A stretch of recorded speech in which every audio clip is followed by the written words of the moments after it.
This is Kat Veronge from Winged Saber Historical Fencing, insisting that the green ball that's off camera coordinates with my outfit. This is going to be a little bit different of a video, so please bear with me. If you are new to this channel, this is going to come from outfield, and it won't obviously relate to fencing. But I promise you, if you're one of several people I coach, this will be excruciatingly pertinent. Don't shift too far. Don't shift too far. Otherwise, okay, shift how you want. Hit to defend your knee. I will adjust the camera. Do you want to know how I got this scar? The internet is now deeply curious how you got this scar. All right, I'm gonna scooch in close. I'm gonna create some dead space on the side just to make sure I'm in focus. Framing. Framing. Very highly professional. And now you get to look like the tall one, so isn't that awesome? All right, so I got asked when I was on my Quebec sword tour, what was the thing that stuck out the most? Well, it was a whirlwind tour of lots of awesome people, and I can't say exactly what stuck out the most, but one thing that came up is that 3 or 4, maybe even more times than that, there was a conversation about, hey, it's okay. You don't have to be perfect. You don't have to apologize for making a mistake. You can cut yourself some slack. So let me go off field for a second. If we were all suddenly transmogrified into the Cretaceous and we had to deal with predatory animals that could simply erase us from the book of life in 30 seconds of terrified screeching and the agonizing experience of having 8-inch teeth plunged through your ribcage until your nervous system turns off and lets you stop screaming, that would be less genetic pressure than we are under as a species right now. Let me walk you through this, because the whole point of this is to give you an idea that maybe you're allowed to cut yourself a little slack. 1, brutal reproductive filter. Reproduction is now an actual choice. This has never occurred before in human history. We're halfway through a brutal genetic filter of those who say, hey, yes, I want to reproduce, and those who say, no, I don't. And our society is grappling with how do we make rules that actually work for everybody with this absolutely new and unique thing that came up in the 1950s or so. And yes, I'm aware there were questions of this before, and I'm well aware as a historian, for example, of widespread 19th century infanticide, et cetera, et cetera, et cetera. But there's no legal repercussions, and there are very few, or relatively few, health repercussions.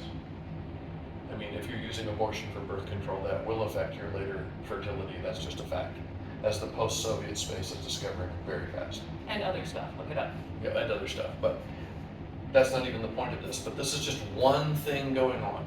Now we're looking at, alongside of that, the difference between sexuality and gender expression, because there are some things that are innate.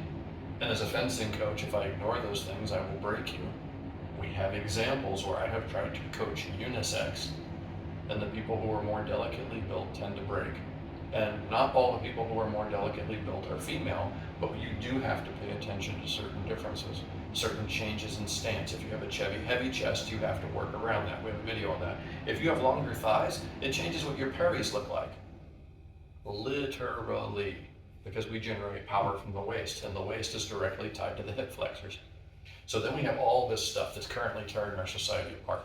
Now we have all the food we could ever possibly want. Now, Americans are no stranger to being heavy. We were heavy in the 18th and 19th century too. Internationally known for it, in fact.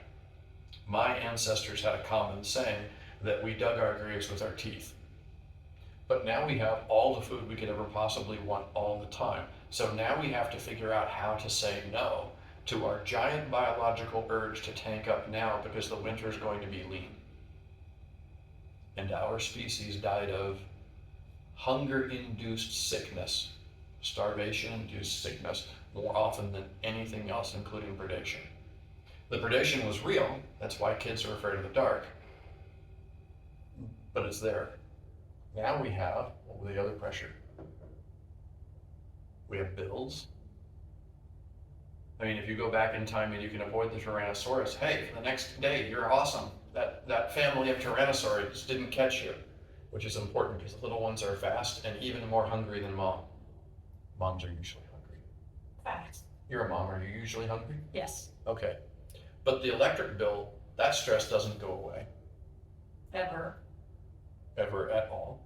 And oh, by the way, you're watching this on YouTube, which is consciously designed to be as entertaining, that is addictive, as possible. And it's not out of maliciousness, because entertaining and addictive go together. So now our society is suffering a massive mental health crisis as we work overtime resisting addictive behaviors, the temptations for which simply didn't exist when my mom and dad were coming up. There were things that could addict you, let me be clear, but it wasn't a case of total saturation in addictive behaviors. That's just 4 things. We are under incredible strain, and any public health official and any coach and certainly any mental health professional will tell you we are having a global mental health crisis. If you're surviving that, congratulations. Give yourself a little round of applause. Cut yourself some slack. As a beginner, you are expected to suck at the thing you are being taught. I will say it before, I've said it again. Flip that. I splinterized my own sentence. Whether you find the technique easy or hard is literally and only a case of is what you're asking to do right next to, I need more coffee, it's affecting my diction. Yeah. Is it right next to habits you already have? So it's just a trivial alteration of things you already do? Or are you being asked to do something so far out of your experience that your entire body revolts and goes, no, that's bullshit, I'm gonna stick with this thing I know works? That's all it is. You can learn math. All you need is someone who can help you learn math. You need an instructor who can be cool with the fact that you're having trouble setting up the proper mental furniture for math, or French, or Swahili, or fencing. Or fencing. It may be that you come into this with, as Kat has described, negative athletic ability. Those of you who see her now and are vaguely intimidated by her, a fact that still shocks her to this day. She's not putting on that face. You'd be surprised how many people have talked about how intimidating you are. Guys, no. Have no idea. I'm going to tell the story. Okay. It's now going to be all the way on the internet. Okay, alright. You know I'm doing this out of love for them, right? I'm now about to embarrass Kat on camera. Kat took a belly dancing class. Oh, Jesus. So we went to the apartment complex where this was being taught, and it was great. And there was a whole bunch of people doing belly dance stuff. And I've known several belly dancers, including one gal who almost went pro and one gal who right now is a pro. So I was totally here for it. And I was watching. Oh, where's Kat? Oh, she was right in the middle. Uh-oh, she's right in the middle. That's where they put the people who, after 7 weeks of trying to learn how to belly dance, still don't have the foggiest idea where their torsos are, and they shimmy by putting 1 foot a little forward and 1 foot a little backwards, and hoping that they're not messing up so badly that people hate them.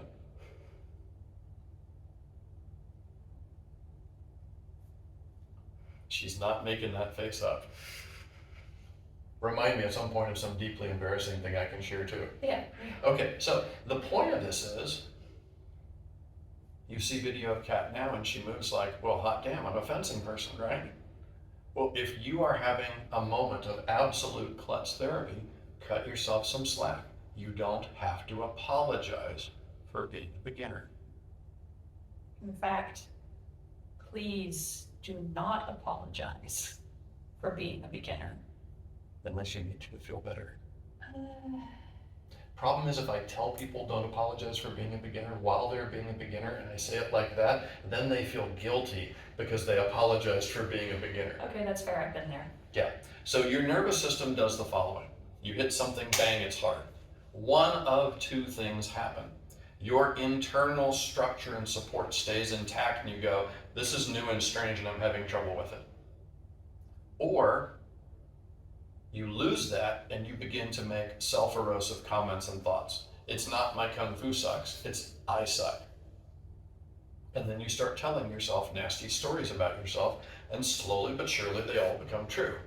And the reason they become true is that you tell yourself that you can no longer do the thing. Once you can no longer do the thing, you stop trying to do the thing, and you become the person who won't do any of the things. And everyone around you is constantly wiping their ass for you and wondering why you can't even. and that's become the position where you've taught yourself to be. The pain is real.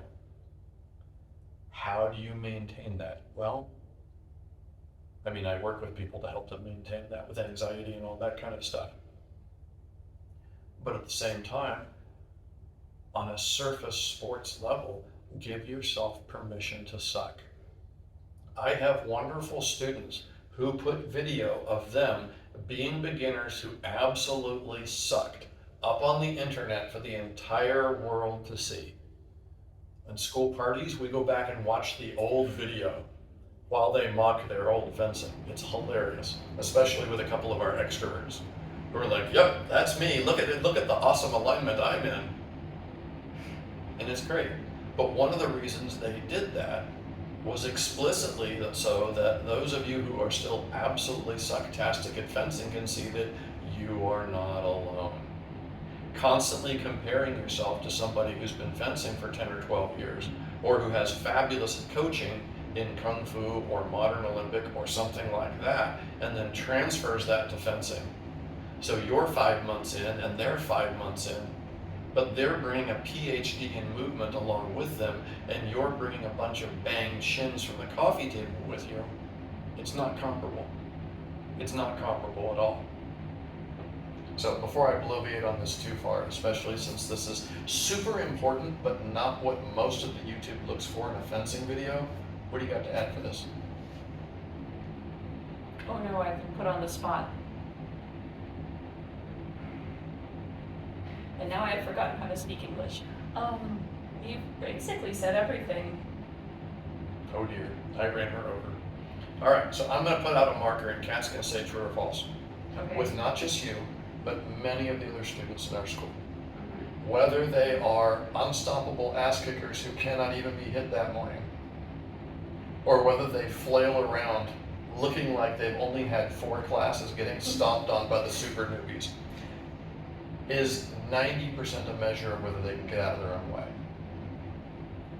That's a tough phrase, getting out of your own way. Like I know what it means, but I have a hard time Stop understanding. overthinking. Yeah, I mean, it's the same people. It depends on the day. And yeah, most of it is your headspace. If your head's in a bad place and you're like, I'm a terrible person, I'm exhausted, life is too hard, yeah, fencing is probably not going to be that great. If you stop thinking about it and just let yourself exist. You've talked earlier about giving yourself permission to win. Yeah. I remember my dad, we came back from deployment. I was kicking a soccer ball around, and there was an angle where if I kicked it, it would have been great. It would have been an awesome shot. I'd have looked great. The ball would have gone exactly where it would have gone. It would have been fucking perfect. Except the back of my head said, don't show off. So I did it the terrible way. And my dad was visibly disappointed, and I realized I'd made the wrong choice, but it was far too late to fix it. Yeah, that's a good point. And a lot of us are trained from a very young age. Don't show off. Don't stand out. You know, it's like that story of the Roman king who cuts the heads off of all the weeds to demonstrate who needs to die. Like, you don't want to be the tall weed that has to die. So, and you don't want people to feel bad. You don't want to show them up. So, allowing yourself to just do what you can do and do it gracefully, that's a big mental step for a lot of us. And we would like to formally invite you to do that. Because I don't know about you guys, I'm in my 50s now, I've had lots of health and physical concerns. I'm not going to be meddling on tournaments, I'm still going to enjoy them.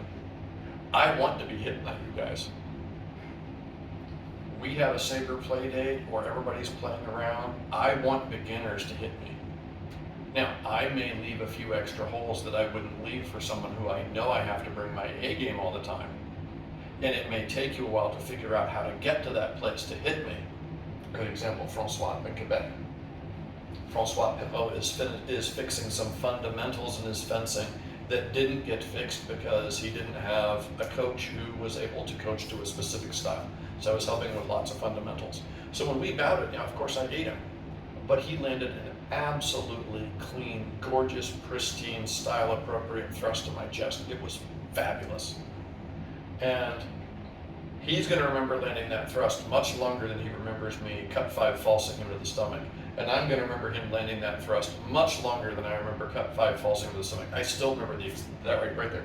That's the exact spot he got me. It was crisp, it was clean, it was beautiful, it was perfect. I went to bed thrilled because the fundamentals that we coached on landed, and he went, oh, he's doing some random, and the thrust landed before the rest of bullshit could even come out of there. And I wasn't fucking around. I wasn't being stupid. He responded appropriate to his training, and it was glorious. Yeah. Ask any of your coaches. They want to see you be glorious too. All right, we are way far afield, and this is going to get downvoted into like bedrock, maybe the mantle. So let's stop this here and then move to something with a sword in hand. Cool. Swords. Swords? Swords. Swords. Swords. All right, swords. Sword makes that head voice go away. We've got more videos and content coming, so if you liked what you saw and it was useful for you, please stab the like button, /subscribe, and punch the little bell icon so that you're notified immediately when new content comes available. Thanks, and go do the thing.